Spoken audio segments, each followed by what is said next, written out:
In the last class, we were discussing permutation and combinations. So, quickly, you can recall the definition. Permutation is ordered arrangement, while combination is unordered selection. In both the cases, repetition is not allowed. And then we have seen the formulas and few questions.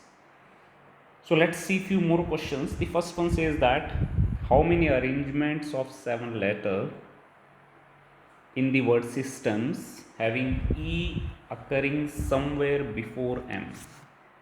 So if I remove the condition E occurring somewhere before M, so we have already solved it in the previous lecture. So to solve this one, what we do is that you first arrange the 4 letters E, T, M and Y.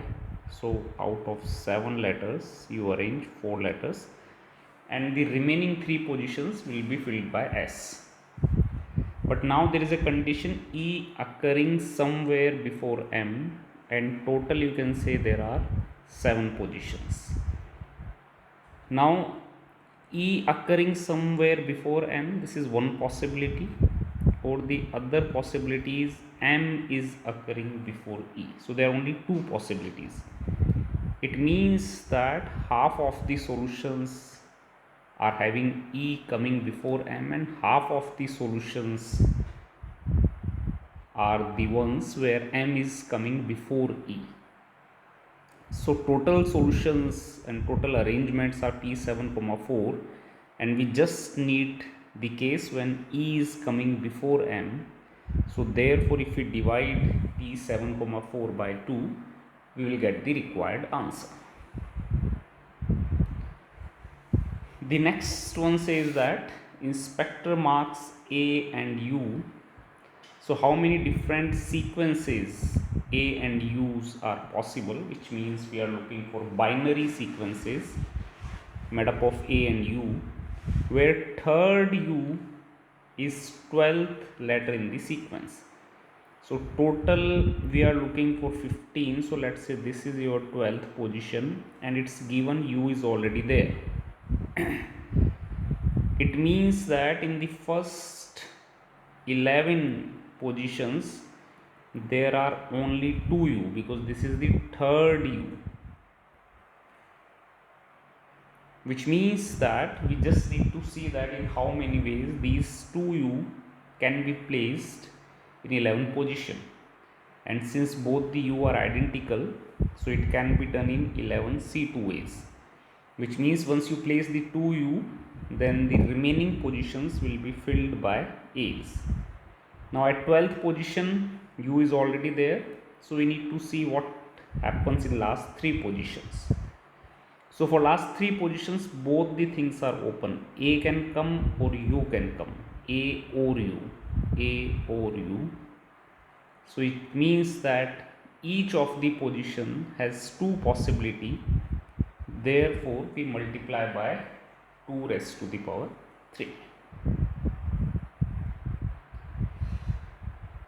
A student answers 5 out of 10 questions. The first 5 questions, the 5 questions that are answered must include at least 2 of the first 5 questions. It means from the first 5 questions, if I pick 2, then clearly from the remaining 5 questions I have to pick 3.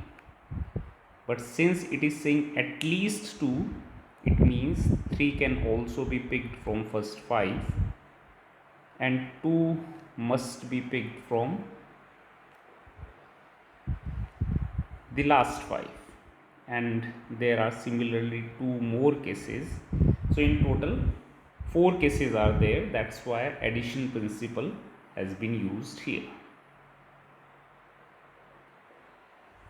The last one says find the number of 7 letter codes where Y and Z are not next to each other. So 3, 4, 5, 6, 7. So if we use the subtraction principle, then we compute the total number of the possibilities. So out of 26 we need to arrange 7 letters minus the total possibilities where y and z are next to each other.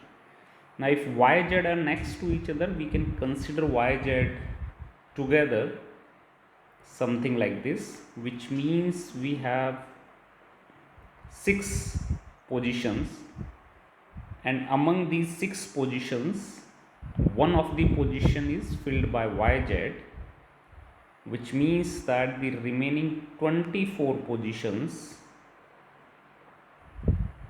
remaining 5 positions out of these 6 or out of 7, whichever way you see, and there are 24 letters are there because y and z are gone because there is no repetition. Now y and z can take any of the 6 position, so therefore we multiply by 6.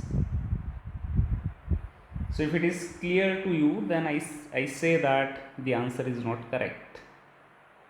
So now try to see that why it is not correct. So if you manage to figure it out, the problem is when we say y and z are next to each other, so we have to consider two cases, yz as well as zy. So there are 6 possibilities for yz and 6 possibilities for zy. So you can write it as 2 multiply 6.